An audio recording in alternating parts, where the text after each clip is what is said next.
Thanks for tuning into my new show, Get U.S. Market Ready with Italian Wine People. I'm Steve Raye, author of the book, How to Get U.S. Market Ready. And in my previous podcast, I shared some of the lessons I've learned from 30 years in the wine and spirits business, helping brands enter and grow in the U.S. market. This series will be dedicated to the personalities who have been working in the Italian wine sector in the U.S., their experiences, challenges, and personal stories. I'll uncover the roads that they walked, shedding light on current trends, business strategies, and their unique brands. So, thanks for listening in, and let's get to the interview. Hello, and welcome to this week's edition of Get U.S. Market Ready with Italian Wine People. I'm Steve Raye, and this week I'm pleased to have as a guest Mike Madaio. Mike, welcome to the show. Thank you, Steve. It's good to be here. Tell us a little bit about you and what your role is in the wine industry. I know it's not your primary business, it's an avocation, but you're kind of still fundamental to it. So where do you fit in the scheme of things? Yeah, we all find our little piece. So I started out blogging about food many years ago. I just liked writing and I liked food, and even though it was my day job, which is I'll get to in a second. But and then I caught the wine bug, like so many of us have. I'm Italian American, so Italy has always had a soft spot for me growing up with the foods of my ancestors and such. And so I started digging into Italian wine and loved the fact that it was so diverse and there was always so much to learn. And so, long story short, I ended up going for the Italian Wine Ambassador program through Vinitaly and getting that. And so that kind of launched me a little more into the world of Italian wine. And then I have my day job is user experience research for web, mostly focused on e-commerce. And so, when I met Stevie Kim and we started talking, there was sort of this overlap of the Italian wine knowledge and the digital piece. And, we had a lot of common there. And I started getting involved in Wine to Wine and presented a few times there and things like that. Okay. So, and e-commerce actually is going to be the focus of what we're going to be talking about today. One of the things you did was to give a presentation at Wine to Wine. I think this year, or most in October, was remotely, but on user experience, making it better for every or any wine or spirit related website. Can you give us the top lines on that? Because what's going to happen is the thing that I'm most interested in is talking about how to optimize brands' presence online. I know it's something that came out as a critical thing in your presentation, and there have been some other webinars I've heard just in the last 2-3 days talking about this. So definitely it's a cause celeb for today. So tell us kind of the headlines of what you were communicating at Wine to Wine. Yeah. And I mean, it was mostly focused on winery websites per se, but, I think these things can apply across the board. I would say 3 kind of overarching themes. There were 8, and I don't know if we can share that or it will be shared. Yeah, all the presentations will be shared. So overall, I would say simplicity. A lot of times people think that they need to be flashy or complicated, but for the most part, people using the site want it to be simple, to just find a piece of information or learn about something or buy something. And so really doing that and leveraging, what bigger companies do to make this work, right? I mean, Amazon is kind of its own beast, but you have all these big companies, they're spending a lot of time and money to figure out the best way to do it. So coming up with something different than them in most cases when you're a smaller company is not going to be that useful for you. Interesting point. I like that. Yeah. There's this saying that we say is that people spend most of their time on websites other than yours. So you want to leverage that fact and use, sort of common patterns and things like that. And that leads into the second theme, which is kind of just having a customer mindset. I mean, so often you see people focusing on what they want. And the classic example, and I talked about this in the presentation, is, and this is something you see a lot on winery websites, they group the wines into like some sort of internal grouping that makes sense to the people who work there, but not to consumers. So like, you might have your supermarket level wines and then your premium level wines and then your special collections, but like they'll have 3 names that have no meaning to anybody unless you work there. And as a consumer, when you go into that, you really have no idea what you're looking at, and you sort of end up guessing which one you want if you're looking for a bottle of Barbera or whatever the case may be, right? So again, that's a winery site example, but I think that concept applies. It's like, what's important to the consumer, not what's important to the marketer or the company that's trying to sell it, and really prioritizing that. And then the third thing I talked about was just thorough testing. There's a lot of tools out there that you can use.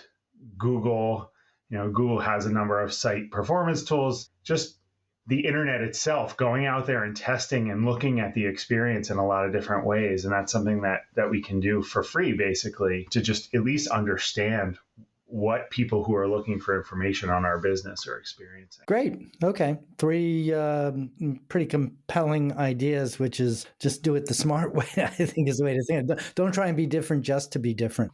But one of the issues that you talked about was the importance of having accurate information and particularly visuals and graphics that are current. Do you want to just touch on that? We talked a little bit about tech sheets and just having, one of the things I noticed, and I can't remember if this ended up making up into the presentation or not, but I was something that I was thinking about a lot going in, was having older vintage information on the site, and how, people are sometimes looking for that, especially if you're a winery that, makes wines that are going to age well, making sure that if I go in and you only tell me about what you did in 2021 harvest, and that's totally different from 2015, and that's the bottle I'm drinking, that's going to be a bad experience for the consumer. But I think also, I was thinking about your presentation where you started to talk about having those visual assets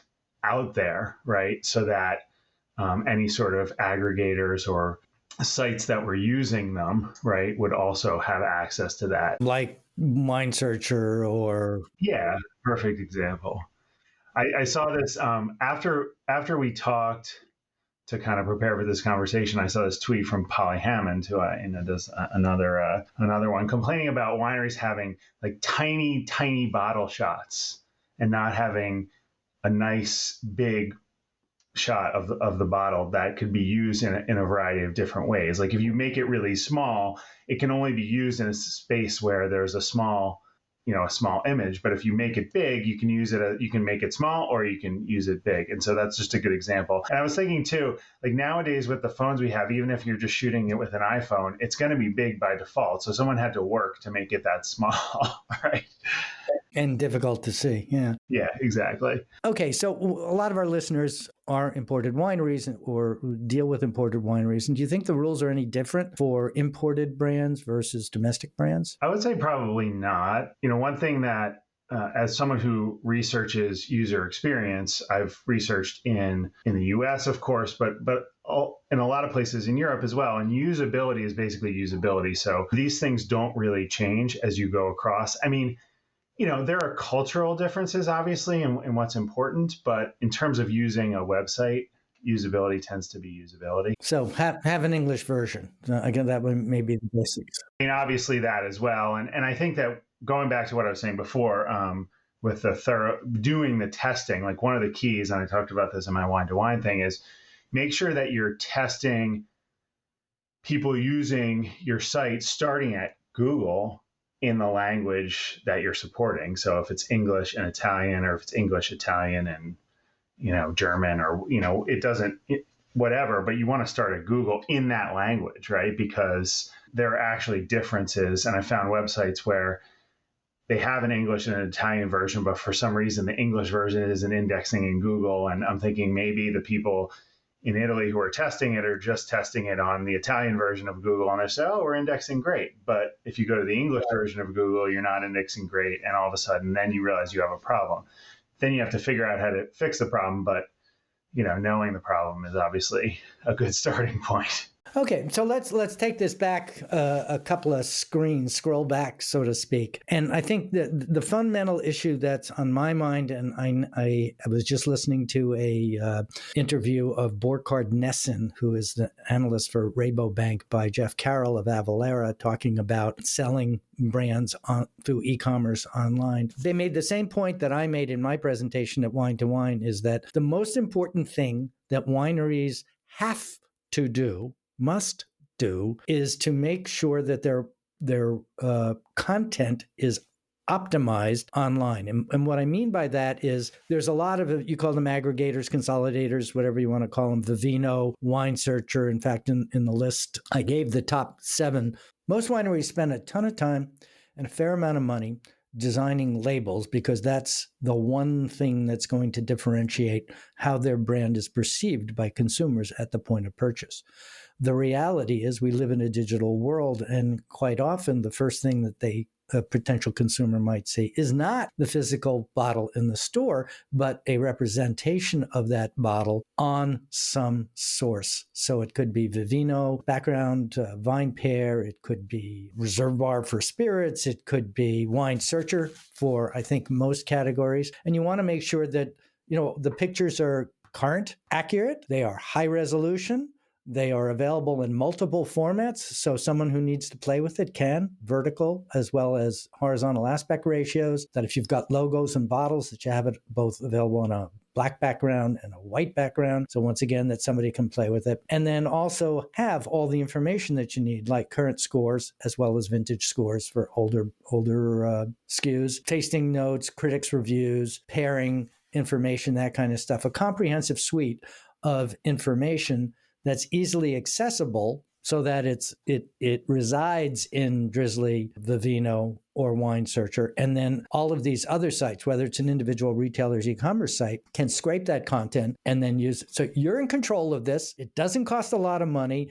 It is not technically difficult to put all this together into a file that you can upload to by just reaching out to Vivino or Wine Searcher. Send them an email, tell them who you are, that you got this file of updated graphic assets.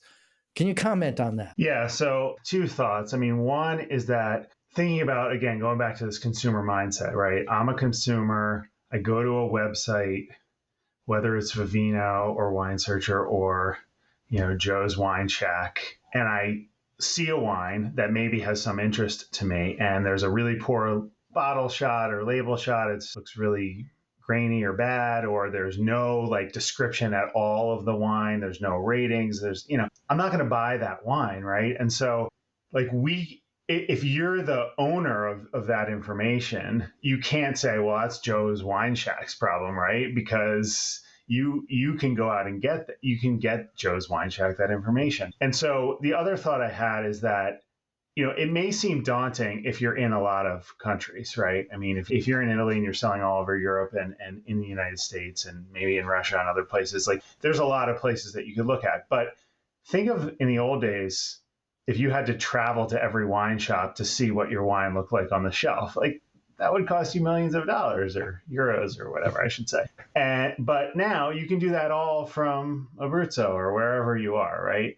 And so, yes, I mean, there's some time and effort involved in going out and looking at all your experience. And this goes back to what I was saying before about testing, using the tools that are free out there. Google, meaning Googling yourself, looking at obviously all the main ones, which we talked about, and then using a Wine Searcher or a Pixar or a Vivino to get to some of the smaller shops, but really being aware of how your brand is being perceived. And then to your point, in a lot of the cases, it's not going to be that difficult for you to just reach out and be like, hey, we have a better updated picture, description, whatever here at our website. Come and grab it, And I think you had a good anecdote of people at Wine Searcher saying, we love it when people do that, right? Right. Yeah. Don Kavanaugh in last week's edition, from when we're recording that they do things by hand, and he welcomes. And you can look at the contact page for all these websites, and they are going to be receptive to it too. Many used to have a do-it-yourself upload thing. That really didn't work very well for a variety of reasons. And I think having some kind of personal connection through starting with an email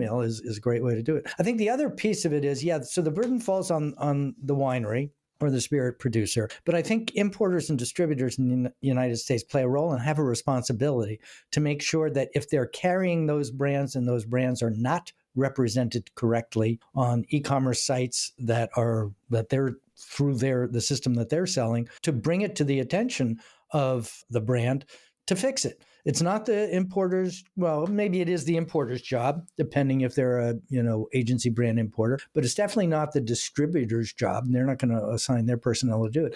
It's the winery owner's job to make sure that information is accurate, high resolution, pulled together, easily accessible, and then communicated to or shared with these sites. As I said, yeah, you're right. It does take time, but it could be an intern project. And the first thing I think that everybody has to do is do an audit. So go to these top 7 sites and see how your brands are presented online. And if you see things that are wrong there, then pull together a whole asset file of things that are right. And then you can then make that available to them. And these are the sites: wine-searcher.com, Vivino, Drizzly, cityhive.net, all one word, cityhive, VinePair, Pix.wine, and also for the trade, a seventh, 750.com, SEVENFIFTY.com.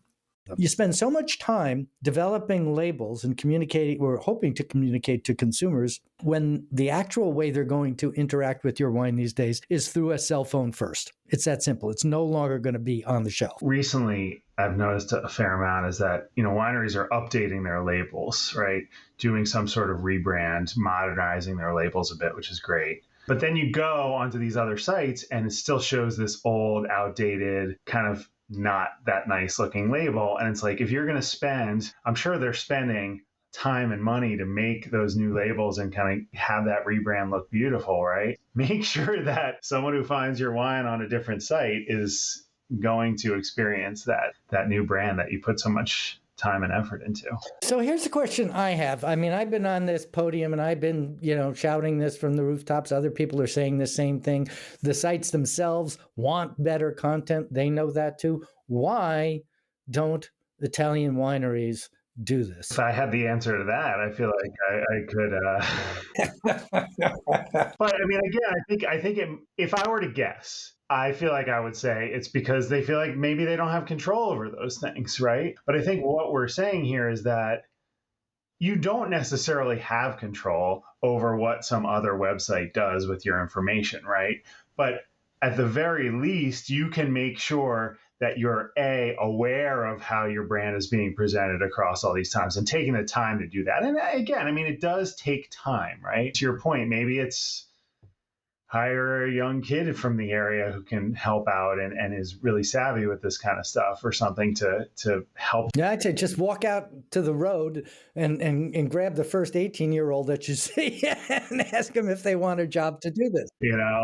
And so being aware of it, and then, reaching out and trying to change it where you see sort of these bad examples of things happening. And you're not, like we said, Wine Searcher, they said they're really open to this stuff. There are probably websites out there where you would reach out and say, hey, can you update this picture? And they would just ignore you, right? That's going to happen. There's nothing we can do about that. But in most cases, people want their website to look nice, so they're gonna update it. They want to sell the wine, so they're gonna update it, right? But you won't know it's happening unless you do an audit first. Exactly.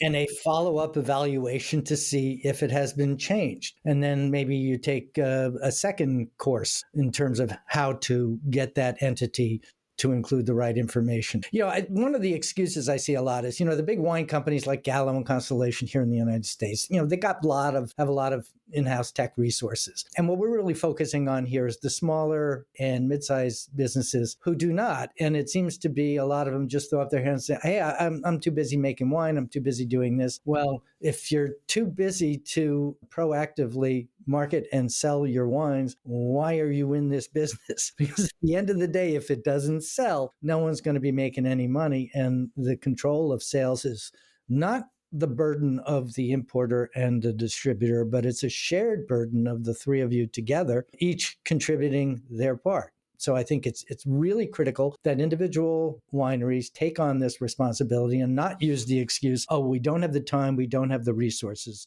because there are creative ways that you can to gather this information and then share it. Yeah, I mean, I go back to what I said earlier, which is at that point of decision where someone's saying, do I add this wine to my cart or not on whatever site they're on? Having that information versus not is going to make an effect. Now, if you're some cult winery who sells out at crazy prices all the time, maybe you don't worry about that. But if you're not, then you do need to think about those things.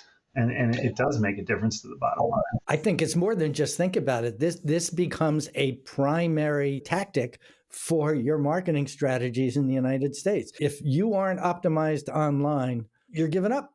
You're saying, okay, I don't want to work that hard. I don't want to try and sell my wines, and I got nobody else to blame but me. So the burden falls on the producer to monitor and make sure that it happens. And if anybody needs any help in figuring out what that is, give me a call. Or you can send me an email. I'm old-fashioned, steve@bevologyinc.com. Mike, if somebody wanted to reach out to you and ask questions about usability or explanations that may be a little bit more concrete or expanded than what you gave, would you be willing to share your email with people so they could reach out to you? Yeah, I mean, you can just go to my website, lifeattable.com.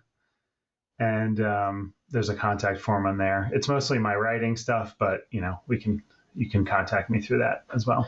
All right. So not to beat a dead horse on this, but I'm gonna.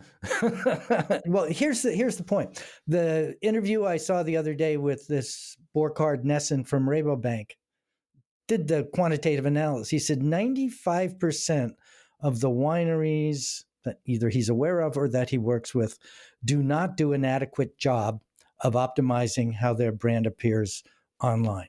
And I turn that around from a marketing perspective. If you had an employee that 95% of the time didn't do the right thing, what would you do about it? And saying, oh, I don't know how to talk to him is not a valid answer, right? Fix it. Don't fire him. Fix it. So I don't want to sound too aggressive on this. I know as Americans we tend to be, but you can't control it, but you can influence it, and you do have the resources to do it. And no is not an adequate answer. Yeah, I mean, like we said, you might not be able to control every piece of it, but if you do the audit, you're going to get a list of things you can prioritize, and then you can start knocking them off. And you might not ever get to every single piece, right? But you're going to make an impact. Like you said, you're going to influence it. You're going to, in general, improve the ability for your wines to be purchased. So this has been a subject I've been interested in for many, many years, but certainly for several years. And in fact, I included a section of it in my book, How to Get U.S. Market Ready, which is available at Amazon.it in both PDF as well as print fashions. On page 259 through 263 are detailed instructions on what kind of assets and what format they need to be that Wine Searcher provided that they would like to have. If you take that information, put it all into a zip file and send it to them and make sure that that they got it, they will update their information. And once you're updated in Wine Searcher, there's a pretty good chance you're going to get updated in all of the other e-commerce sites that are happening across the USA. So you don't have to go and call on, what was it, Frank's, Joe's Wine Shack to get him to make the change, because they're all pulling from a couple of different central sources. So it makes it easier to do it. So now there's no excuse for this. And I'm going to make it a point that when I ask people, the first question is, tell me about yourself. And invariably I make really good wine, right? That's not the answer I'm looking for. The same thing is true here is, have you optimized your brand's presence online? And no is not an acceptable answer. Could you sum it up from a usability point of view? I was saying that I like to end my conversation or my interviews with the big takeaway, and we've only had one subject here, so the one subject is a big takeaway. But can you say it in maybe a less offensive way than I just did, demanding it for people?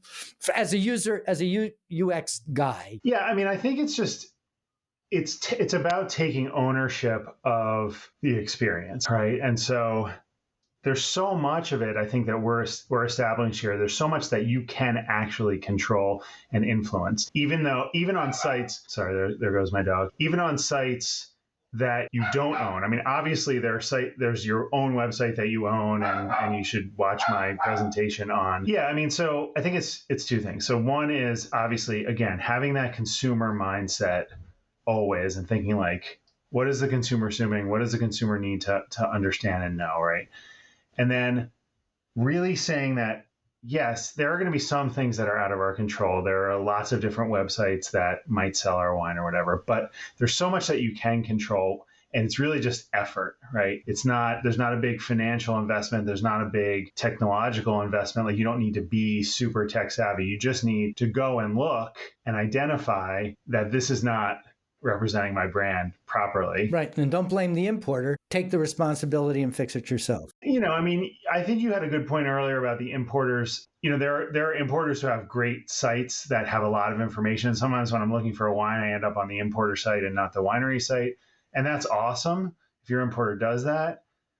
If they don't, maybe it's a question about why. They might be super small, but I mean, I do think the importer should also be playing a role in this for sure. Right, but the ultimate responsibility falls on the winery themselves. Of course, yeah.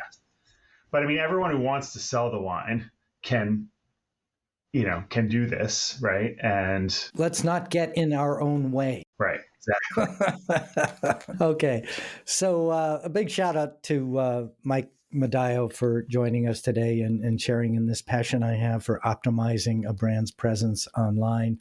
And Mike, thank you for sharing your time with us today. It's a pleasure as always, Steve. And hopefully we'll see you in Italy sometime soon as things begin to open. So I recommend you listen to Mike's presentation from Wine to Wine in Verona about 8 practical ways to improve your winery website for consumers. You can get there by just typing in your search bar, Italian Wine Podcast episode 883. It'll take you right there. This is Steve Raye. Thank you again for listening to this week's edition of Get U.S. Market Ready with Italian Wine People. And join us next week and we'll have another interesting, fascinating guest on another subject that I'm passionate about. Look forward to you listening in then. Thank you.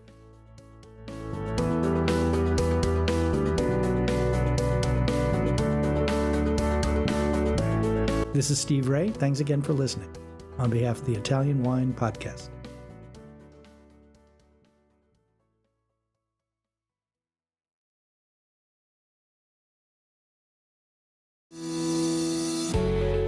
Hi guys, I'm Joy Livingston and I am the producer of the Italian Wine Podcast. Thank you for listening. We are the only wine podcast that has been doing a daily show since the pandemic began. This is a labor of love and we are committed to bringing you free content every day. Of course, this takes time and effort, not to mention the cost of equipment, production, and editing. We would be grateful for your donations, suggestions, requests, and ideas. For more information on how to get in touch, go to ItalianWinePodcast.com.